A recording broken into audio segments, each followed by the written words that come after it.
Hey, everybody. Welcome back to Something to Complain About. This is episode almost six handfuls. So five handfuls and something. But anyway, this is A. I'm here with T. T, how's it going? Well, it's Are going you ready well. for almost Hey, six handfuls? I'm ready for almost six handfuls. I can't believe it. I cannot believe it. I also cannot believe it if you are listening to us after our latest episode when we went stir on high school reunions. So if you survived that and you decided to come back for more, thank you for joining us because today Hey, we're going to be talking about two things that are closely related doom spending. Just the high school reunions did? What? Would you your hot fire us up as much as the high school reunions did? No. This is this, well, I don't know. You're not feeling well and I'm out perimenopausal. So we'll see how this one goes. But there's and why we have to have names for everything now, I don't know, for new names. But doom spending and bed rotting are two trends that seem to be catching on amongst Gen Z. And Yeah. Okay. Here's the and thing. I'm reading about these things and I'm thinking they did not invent this shit. well, okay. Give us the definition. What's the definition that I found for doom spending? When someone impulsively buys things they don't need or can't afford as a way to cope with stress and anxiety. Okay, that was like one of my MOs all the way up to about page 37. Right. We've all done this. Like, we actually talked about some of this in an episode a while back when we were talking about like going to college and getting those credit cards, right? Yes. Yeah. Right. Part of why we had them was because we needed to be able to impulsively buy crap So we people, probably didn't need. yes. We did not call it doom spending. I don't know why I don't know why. I suppose they're calling it doom spending because they are stressed out and anxious. And so they get into a doom loop where they're just like, charge it. But we've all What done this. I wonder if it isn't the mindset piece that's really kind of setting us apart because we've seen kind of time and again, this is another topic that we've talked about previously, where yeah, things aren't looking too bright for the youngs. Right. And I mean, and I can't blame them for that. I'm 48. Things aren't looking too bright for me. So let alone being in my early 20s at a time when the world is supposed to be your oyster and being broke is part of it, which is why we all spent way too much money. Um, but it's it does kind of play into a lot of the research I've been seeing about the mental health struggles and this sense of isolation that this generation has been um, dealing with. And so the mental health piece that does concern me, but the rest of it's like, oh yeah, we all have spent money irresponsibly. We have purchased things just to feel good in the moment. We've bought things to avoid larger situations. Some of that is just human nature, I think. You, you wonder if maybe part of what's connected to this that isn't connected to it for us, right, as Gen Xers and um, maybe boomers and even maybe to millennials to a point, I'm guessing, is that some of this is being connected to what they're calling doom scrolling, which is flipping through TikTok or Reels or Instagram or whatever's out there, and getting into a spiral, right? Mm, Negativity, which then makes you feel like well, why does it matter? I can do whatever. Like okay, I'm just going to buy stuff because it'll make me feel better. I mean, it's a dopamine boost when you do it. And Mhm. for us, it was a little harder to do because we got into a doom loop, it wasn't because we were looking at something in your phone constantly. It was because we maybe didn't pass a test, or we didn't get the grade we wanted on the test, or the person we asked out told us no, or we're fighting with our significant other, or we lost our job, or whatever, right? Like different kind of With doom loop. that, and with that, when we did have those experiences, we would talk to our friends and our family, right? We would reach out to other people. Whereas nowadays, everybody goes online first and on social media first, right? I mean, but let's get real. Some of the people I would reach out to would be like, all right, let's go shopping, right? Like we called it retail therapy. Oh, yes, we did. Yeah, I we mean, did. we would go to the mall just to watch people. Oh, this is gonna sound bad. We would go to the mall just to watch people and make fun of their clothes, or try to figure out where they got them and then go find them ourselves, or whatever. But like, I mean, we didn't have the phone thing where you were constantly. We actually had to dial somebody on a normal phone and be like, Right. "Hey, you want to go to the mall and do some retail therapy?" And you get a couple people together, you go do it. Maybe you go have lunch or dinner, have a few drinks, Mhm. and then go buy a bunch of crap you probably didn't need. And then you get the credit card bill and be like, "Oh crap." And these Yeah. guys have it easier in the sense, and easier is not the right word here. It's more convenient for them to do it because they don't even have to leave their couch, right? We had to go Mhm. somewhere to buy stuff. Generally, they can literally Well, just hit buttons on their phone without even leaving the toilet or the couch, right? Or their and bed, along maybe. and along with the convenience, again, it goes back to that social piece, right? Hmm. Where, maybe a friend would okay, like when I would go clothes shopping with friends, instead of me just buying something because I liked it, that I would actually listen to the feedback of, no, that's not a good color on you, or this is an excellent color, or your butt looks big, or Yeah. so I, whereas today, if I see something I like online, I purchase it. And then if it doesn't, work out, then I return it or I make it work. But even with some of that encouragement, you still had that social feedback Hmm. of yes, no, maybe. And then we also had too optimism that I don't think this generation has, where it was like, okay, well, I'll run up my credit card now that I will, I'll get a raise next year or I'll get a better job or, all these I'm going to things that, graduate from a 4-year university and get a great job because I have a bachelor's degree. yeah, yeah, you know that one. Of course, I know that line. I'm going to go Uh back and get a master's degree and make even more money. Yeah. huh. Um, Most of which is still bullshit, but like that's what we thought. That's what we thought. Yeah, I think we're kind of the tail end of believing that little lie. I don't know. But Probably. I I can see where to this is an Asian. I've been watching some YouTube videos talking about, all these TikTok hauls and with Valentine's Day just wrapping up and again, just that dopamine hit, right? Oh, world's going to shit, but you got some cash or credit card burning a hole in your pocket. Redecorate your house for Valentine's Day. Purchase these 8 products for skincare. Um, and then again with the whole social engineering piece with the algorithms and everything else where things just, it's on a feed, just a feedback.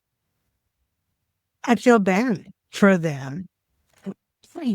I also am looking at this doom ending, and then also this next piece with the bed rotting. The very Yeah. first thing I thought of was George Carlin, who years ago said, "Not every ejaculation deserves a name." And I feel chilled out with this, like, why does everything have to have a name? Like, why can't it be I overspent this month. It was a rough month, and I went out and I did some retail therapy. I went shopping. I did too much. Um, or I didn't feel like doing anything all weekend, so I just stayed in bed. Which we definitely have done. Oh, yeah. Yeah. So, I mean, I think that's the piece that kind of throws me more than anything else. It's like, why does everything have to have a name? Yeah. I don't totally get why we had to name it bed rotting. Like, It makes me think of bed sores. right.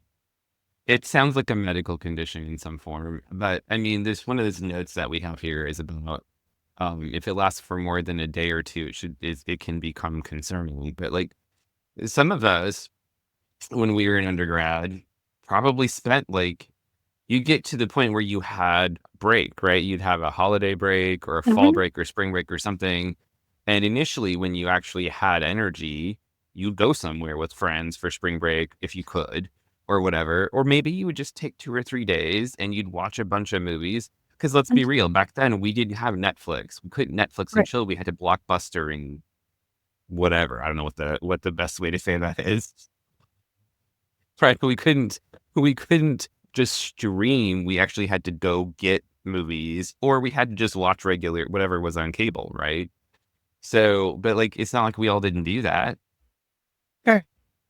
I mean, you'd plan it in some ways. You'd go get a bunch of junk food.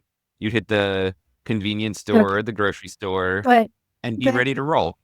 but here you go again, because you've got that social piece, right? You go to Sure. Blockbuster, you're going out in public, you go to the convenience store, the grocery store, you- you're going out in public. Not like today where everything can be delivered to your house and you can stream it. And so that too may be the difference That may intensify the mental health effect. Right. convenience. Because the Yeah. convenience to avoid the public is just so much better. Because you really can. It completely slips my mind until you say it, but you really can. You can go Puff or you can DoorDash or you can Uber Eats, whatever you need. You've got the Mhm. ability to stream everything, anytime, anywhere. Even if you just need to pay for each thing you watch, you can still do it. You don't have to talk to a human. So alone, back You don't. and if you wanted a video, you're going to have to go to Blockbuster. Yeah. At most, what pizza would be delivered, but you still have to Usually. talk to the delivery person. You still have to talk to the person on the phone.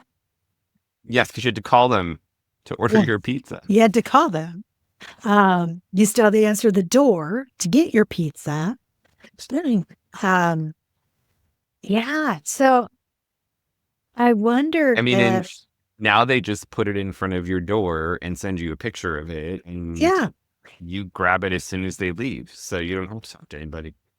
yeah.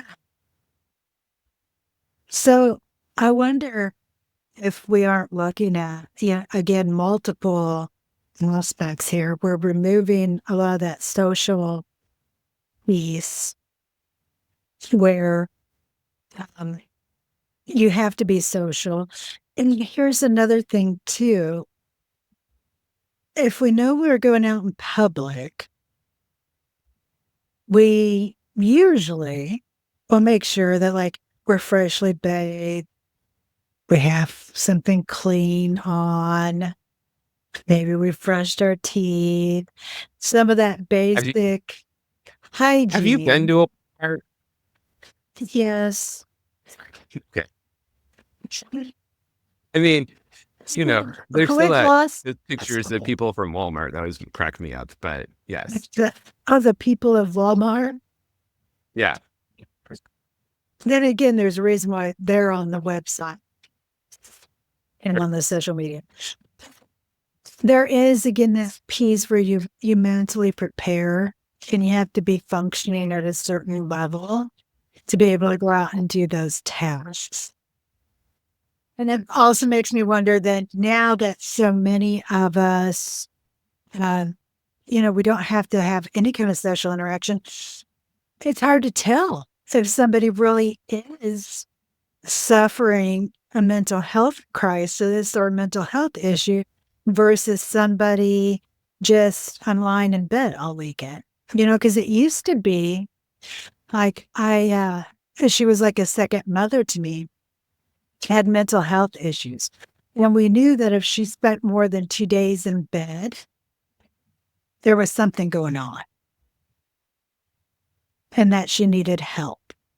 Whereas today, somebody could have the same diagnosis, and what are the triggers that if, as a family member or friend, that you go, oh, wait a minute, so-and-so is struggling right now. So the biggest difference I think on both of these is maybe boiled down to the intensification of isolation. So, Right, because this stuff, I mean, there were definitely times in undergrad when I would not have to go to work and I wouldn't have to be in class, and I would absolutely plan to be like, I'm just going to veg, right? We called it yeah. vegging. I don't know what anybody else calls it. But it wasn't always even by myself. Sometimes it was with whoever I was dating. Sometimes it was with other friends who were like, God, I could really just use a day to watch TV and do nothing else. And then we just sit in my bed or in her bed or his bed or their bed or whatever bed, and we just watch TV and eat crap all day. And I did So, that too. Like I remember we would call them slumber parties, and we would start Friday afternoon and not yeah, stop until Monday morning. And yeah, that's what it was. And like maybe we'd go out and do a grocery store run or a Target run or something. absolutely. But I mean, it was totally like just throw all the blankets and pillows on the floor and just watch movie after movie and eat crap and Yeah. Would be a movie marathon, but it basically, was right? That's basically what we do. social. It was social. I mean, Yeah, in the times even when it wasn't social completely, right, where you were with another human the whole time, you still had to go out and be amongst other humans in order to correct. facilitate it, right? Right. So, like, that is a very different, and I think that's also something I will admit, I forget.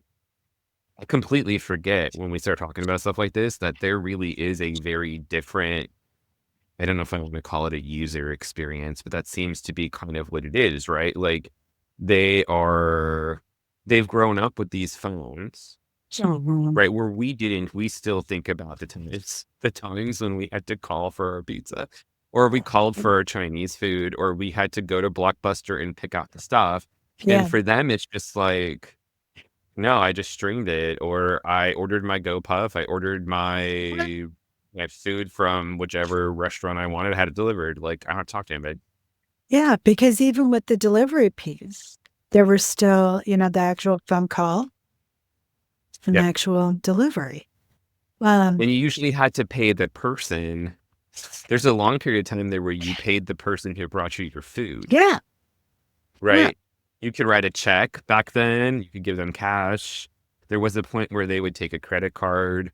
You tipped your but person. Now all that's done on the app or on the website, right? If you want to do it on the website, but almost everything is an app. I mean, you can get Domino's and Pizza Hut delivered on an app. You don't even have to think about it.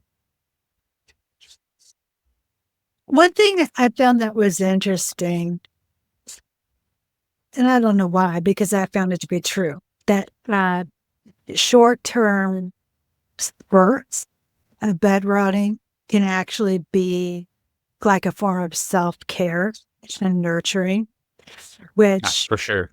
does make sense. But then again, is that whole piece of how do you know when it quits being beneficial?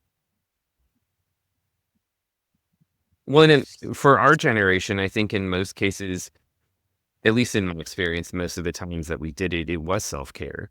We were Mhm. overwhelmed, we were exhausted.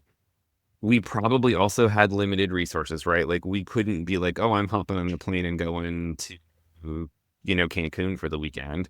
It was, we can afford to, we're off work, we don't have school this weekend, whatever it is, like we can Mhm. afford to rent a bunch of movies, split it with the other person, Yes. and just hang out where you live. Split a It pizza. Everybody chip in for right, the popcorn. Yeah. right. So it was I think it was kind of how we took care of ourselves.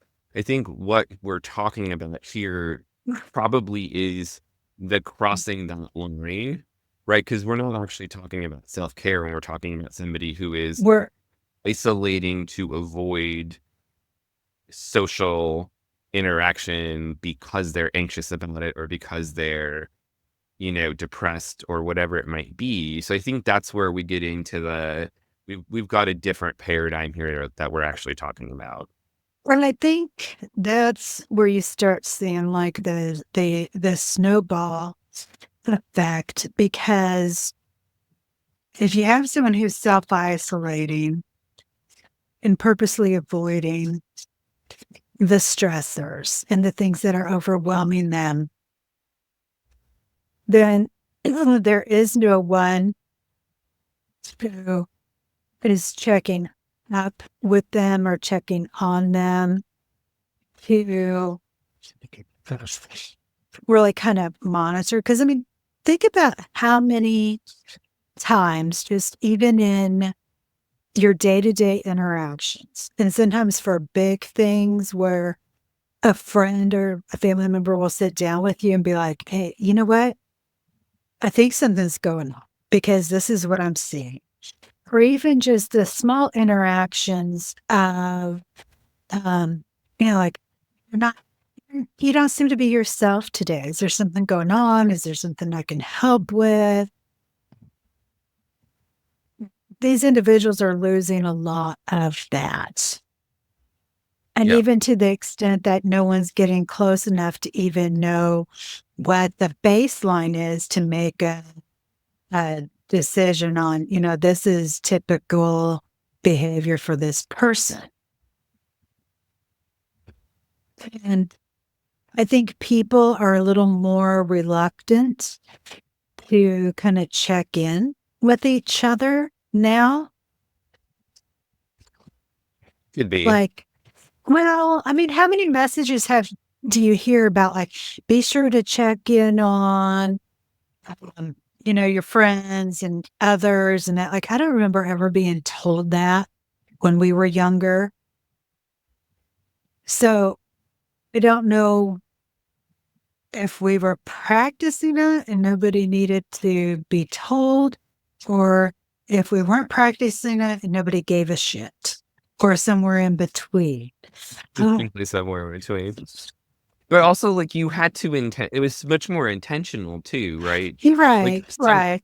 to some extent, the checking in on each other is also somewhat passive today, whereas before, if you wanted to check in on your Well, friend, that's you true. called them, right? Like, you had to dial their number, you had to intentionally get a hold of them, and now part of the checking in, and maybe I'm wrong, but this is how it sort of appears to me as we talk about it, is you might see a tweet. You might see a Facebook post. You might see an Instagram post. You might see a TikTok video. Like, I don't, whatever, a Snapchat message or story or whatever those things are. Like, I'm too old to remember, At but the those most. may be your way of saying, oh, well, she's doing whatever today. So she's cool. And with that, I mean, then that's a falsehood because we select what we share on those platforms. And even with texting, like, okay, you and I are pretty candid with each other while we're texting, but we've also known each other for 80 million years. Um, but again, even with that, without that spontaneous or that consistent face-to-face interaction, it's very easy to mask what's going on. It's very easy to text back, "I'm doing well." We choose what we put on social media. And whereas now, even though our listeners and viewers don't see this, we're looking at each other while we're talking. We just don't want you to have to look at us. Um, Yes, we're doing you a favor here. that's fair. So, I mean, I'm at the tail end of the flu, so nobody needs to see me. well, and there's not enough makeup and good lighting in the world for me today. So I just, well, no, I feel so bad though for these younger people, because I think even though, we were your stereotypical cynics and things like that, looking back, I had such a positive view of the future. And since being able to direct my future, that I don't think these younger students, these younger individuals, they're not getting that message. Which is kind of interesting, right? Because when we first started conceptualizing something to complain about, part of it was our approach to Jesus, these Gen Zers and some of these millennials and some of these whatever, right? Like, holy crap, they're crazy. What is wrong with these people? And I think with almost every topic we've actually dug into, by the time we come through to the end of the topic, we no longer think that. We actually feel bad for them because in some ways, many ways, even though their lives may be easier technologically, they are actually emotionally worse. Yeah, they're struggling in ways that I don't think collectively we as older generations were able to anticipate Right. and manifest in ways that we didn't anticipate. And then just a lot of world events that have happened that we didn't anticipate. And we've never seen it before. Right. For real. So it's I mean, we've all lived through the COVID-19 pandemic. That, I mean, it would be difficult to find anybody alive that had lived through a previous pandemic, right. right? Like, Well, but even so when you think about like we're still that for one thing, we're a bit older because we were in our early 40s when COVID hit. But we also still were very much of a generation where we learned to entertain ourselves very quickly. yes, yes, We're, right, yeah, we're, of al- course, we're also of a generation that we were used to, we were the latchkey kids, we were, whatever. So I think, with COVID, everybody experienced it differently. yes, And I am seeing just time and time again, with the research I'm doing for work and things, where the kid, now a whole generation of kids have just suffered in so many ways. And yeah, college kids and on top of everything else that's gone down. Oh, so yeah. yeah. But no, I I agree. mean, you can add up the ways that technology has really fucked that, right? Like, Oh we yeah. can be grateful that we have technology that allows us to do all these different things that we could have never dreamt possible when we were kids, which Mhm. really makes me feel old, but whatever. Um, But like, when you think about it, like we've got now this, you can, even we even still have this. I think you probably still have this in Omaha too, that like we had a ridiculous cold day, snowstorm, whatever, last week. And instead of, for you and I, when we were growing up, that would have been a snow day, right? We would have had the whole So day a off. virtual day, virtual learning. Yeah. Yeah. So because COVID during the pandemic, the schools were required to find ways to continue instruction when they couldn't have everybody in the buildings. Now that has Mhm. become the norm instead of, okay, you get a snow day, which, let's be real, that's sort of a mental health day for students, right? Like that's a time It for them to is. decompress, and Well, for teachers. And now it's a whole different thing where you still get instruction on that day. It's just it's just obviously presented in a different way, and it complicates also, like, how do the parents have to deal with, where do you have to be? Like, do you have to be home with your kids so they can do this? Can you take them to a well, babysitter? How does that all work? yeah, It's but different I than it mean, was for us. yeah, but some of that, I mean, parents still had to deal with that for snow days. That's one reason why, stereotypically parents always uh, hate snow days. Sure. I think, yeah, I mean, you bring up a great point. I was thinking about that too, because and it was interesting because it was kind of split by school district who had Yeah. a traditional snow day versus who had virtual learning day. And I was like, oh man, we can't even give these babies a day off No. to stay in their pajamas and sleep in a little bit and just have a fun day. Yeah. Yeah. Yeah. I mean, so we've created more, there's just more pressure on them, I think, in that way.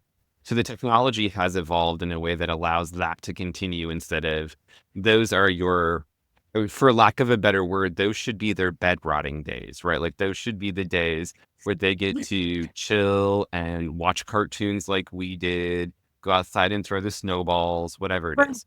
But even on those bed rotting days, a lot of times they're on social media that's showing the ideal and makes you think your life sucks. And that's one thing. Like I remember years ago when MTV Cribs was on, and my T one day he goes, "We are so poor," and I said, "No, they're so rich. That's why they're on TV and we're not. We're typical." And with social media, because it has that parasocial thing aspect to it, but it still is like everything is perfectly curated, is highly cultivated. You're only seeing a slice that somebody chooses to show you. But if you don't understand that, then it's really easy to feel like you have no hope, Right. you have no future, you're Yeah. depressed, hence the doom spending and the bed rotting. That's fair. Yeah. But no, we do we take it a lot easier on the youngins than I had anticipated when we were mapping this out. However, We the did. baby boomers, they we haven't been giving them much slack, have we? Nope. It was a little bit opposite of what we thought it would be, which Yeah. is actually good, though. I feel like we didn't box ourselves in, and we allowed No. ourselves to kind of just let it flow, and that's where we ended up. And I I do think the more we dig into it, the more we realize, like, they may have a lot of technological advantages we didn't have, but I don't think their lives are better for it in in every single way. And I do think that they end up paying a penalty for it, and this is one well, of those penalties. and I think for us, um, where some of our thought process comes in is our age, where Mhm. we're old enough that these would be our children if we had had children, but we have enough relationships with uh, younger people that we kind of look at things more from a parental point of view, I think, Probably. and comparing. Um, it's kind of like, oh no, they don't have what I. I mean, I have some things I do have, but I'm not really envying that part. So, because I would have taken my friends any day over the cell phone by myself. And I worry about people who are already prone to anxiety or depression. There's times in my life where I think if I would have had the opportunity to not interact with a human being, I would have totally taken it up and bedrotted. And Lord knows when anybody would have been able to figure out something wasn't right with tea. Mhm. Versus I had to be out there, I had to interact. And then the intervention came from someone who saw me regularly who goes, something's going on. I don't know what it is, but, um, you know, and I think a lot of our younger people are missing out on that, that's terrible. That's Well, terrible. I think that just continues to intensify their isolation, Yeah. which is weird because like it's sort of paradoxical, isn't it? This Yeah. idea that we are. I mean, I realize that nobody can see us, but I'm holding up my cell phone as I say this. Like we are constantly connected to everybody and everything all the time, and Mhm. yet they're more isolated than anybody because they literally do not have to ever go anywhere. They can do everything at home. They can go to school at home. They can order Mhm. food and have it delivered at home. They can order flowers. They can, I mean, there's literally nothing really that you can't have delivered.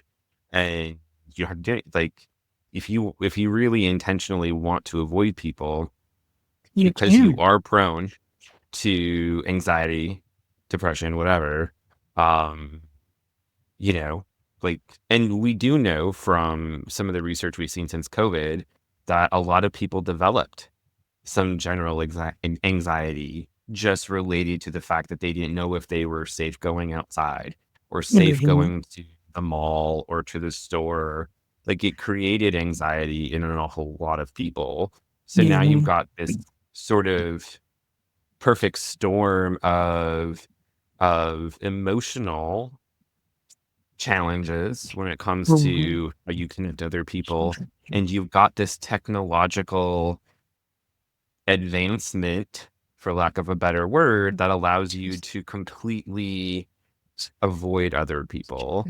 And it's super easy, right? Yeah. We had to work to connect before. And now you don't have to work very hard to connect, but you can also not worry about being disconnected because you always have it. It's always there. But we would also have to work hard to disconnect from people. You'd have to like avoid their phone calls.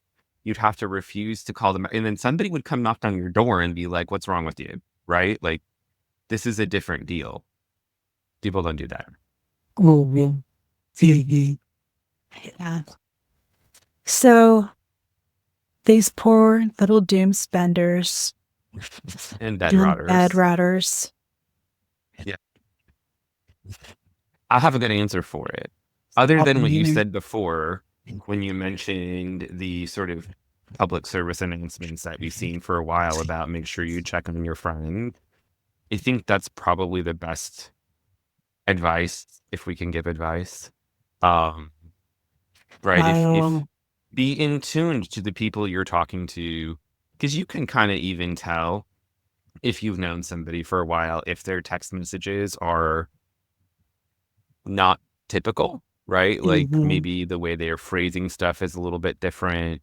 Um, there are still ways to be able to kind of suss out whether or not something may be going on. And even if there's nothing going on, you can still ask because at least then they know you care and that Well, connection is there. and it can even be as much as like you and I both teach. And so if I don't hear from a student for a little while, a lot of times what I'll do is just, hey, it's Dr. T checking in. Hope all is well. Let me know how things are going. I'm here for you. Yeah. And that way it removes any kind of judgment or Right. also any presumptions of something Yeah. bad is happening. But what it does is it opens up a conversation. Then let me know how it's Yes. going. And then, like I think about like with you or even with any other number of friends, for some people, if I just get okay, it's okay, then I'm like, then they're not okay. No, they're not. Whereas others, if they're a lot more verbal, where they're Yeah. typical would be, I'm good, So yeah, but it goes back to knowing a person. But the thing is that you have to actually work on knowing people. And when you can isolate, it has to become more. It's more of a conscious choice than it Yeah. was when we were growing up because you couldn't stay home from school, right? No. You didn't. Homeschooling was a thing, but it wasn't particularly pervasive. Like usually, the homeschoolers were the people who were extremely religious who didn't want their kids in public school. But now a lot of people homeschool We because they feel we like it's own safer. They this. feel like maybe. If we own this podcast, you can say Jesus freaks. Yes. Just say it. That's what that was the majority of the people. Those are the only people I knew that Right. homeschooled Yeah, were me people too. who were so extremely religious on the Jesus freak front. Like they didn't want their kids in public school, right? Like that Yeah. was the thing. I So mean, that's not the thing anymore.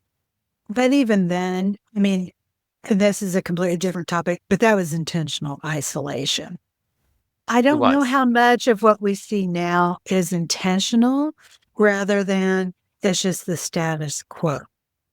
And No, I think following that's true. at least initially the path of least resistance, which starts with, you know what, I'm going to just hang out today and watch movies and look at social media. So I'm going to DoorDash some food and and then it just comes, builds from there. Again, those very fine lines, Well, and I'm kind of like, not homeschooling is the issue is it is we had to be in school with other people. Right. So there were people the reverse is what I think is true today is like you had to work pretty hard to isolate, whereas Yes. now you have to work pretty hard to fully connect, right? Yes. Like the Yeah. isolation piece is sort of the easy path of least resistance, It seems whereas like the our default. mothers and fathers would not have allowed us to not go to school. We had to go to school, so we had to be there with people. It's almost the default. No. It is because it's so convenient and easy to do. And as we pass year through year, becomes more natural to do those things for each new generation that comes along. Whereas for you and I, we're now old enough where it's like we remember the before times. So it still is, kind of a neat little concept that we take advantage of, but it's not second nature to us like it would be for somebody who is younger. It's always been. So, all right. Sure. So for our listeners, your thoughts on our doom scrollers and bed rotters and not doom scrollers, doom spenders. Well, our doom scrollers too. Yes. And notice how, we were far more, what's the word I want to use here? I just lost it. That's how my brain has been working lately. I had the word and it's gone. What am I thinking here? Compared to our high school reunion episode where we were like ready to burn the house down, we're actually far more empathetic and compassionate on this particular topic. So we can be kind of a little bit across the board. We can be both. We're going to be apologizing for the class reunion episode for for ages. Like that goes down in history. So I guess Hey, with what it, what are everyone's thoughts on this and what is leading to this? And what do you think is tipping the scale? Because again, I think we have all practiced both of these things, but what's tipping the scale here? yeah. I'd be curious to hear everyone else's thoughts. Yeah. Well, throw them in the comments. Let us know what you think. Obviously, again, as I say every time, be sure to like and subscribe.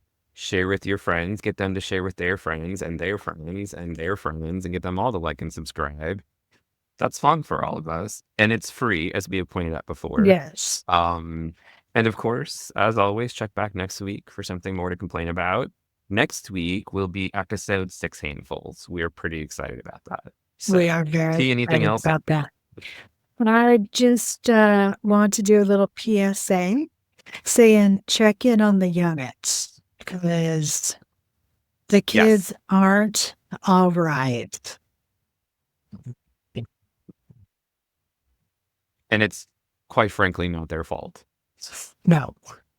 Which, let's just get real. We don't say stuff like that very often about anybody. So, Yeah, usually it's your we own mean it. damn fault, but Right. this But I time don't think this is it's entirely their fault. no. So check in with the Check in. units.